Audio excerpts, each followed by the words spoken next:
చిన్ని అయితే దేవుడికి మొక్కుకుంటూ ఉంటుంది. నేను మా అమ్మ నాన్నని కలిపేశాను. మా అమ్మ నాన్నని నేను కలిపినట్లుగా మా అమ్మ నాన్న కూడా దగ్గర అయ్యారు అని చెప్పేసి అయితే చాలా హ్యాపీగా దేవుడికైతే మొక్కుకుంటూ ఉంటుంది. అదేవిధంగా మా నాన్నని ఈ శిక్ష నుంచి ఎలా అయినా బయటకు వచ్చేలా చేయి స్వామి. మా నాన్న ఏ నేరం చేయలేదని నిర్దోషిలా బయటికి రావాలి అనైతే చిన్ని మొక్కుకుంటూ ఉంటుంది. ఇక బాలరాజుతో అయితే కావేరి, నేను ఇదంతా చిన్ని కోసమే చేశాను, చిన్ని కోసమే మళ్ళీ ఇలా మన ఇద్దరం ఒకటయ్యాము అనైతే అంటూ ఉంటుంది. చిన్ని అయితే చాలా హ్యాపీగా దేవుడి గుడి నుంచి అయితే ఇంటికి వెళ్తూ ఉంటుంది. ఇక కావేరి అయితే బాలరాజుకి హారతిస్తూ ఉంటుంది. ఇక బాలరాజు అయితే ఆనందంగా హారతి తీసుకొని కావేరి నుదుటను ముద్దు పెడుతూ ఉంటాడు.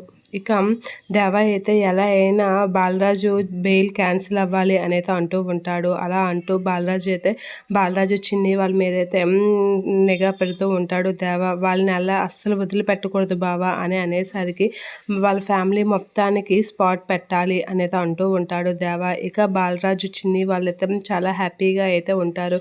ఇక దేవ అయితే వాళ్ళ గురించి స్పాట్ పెడుతూ ఉంటాడు. ఇక చిన్ని బాలరాజు వీళ్ళైతే చాలా హ్యాపీగా ఉంటారు. అది చూసి రెస్టారెంట్కి వెళ్ళడం, కలిసి భోజనం చేయడం అవన్నీ చేస్తూ ఉంటారు. ఇక బాలరాజు వాళ్ళందరికైతే దేవ స్పాట్ పెట్టడానికి రెడీ అవుతూ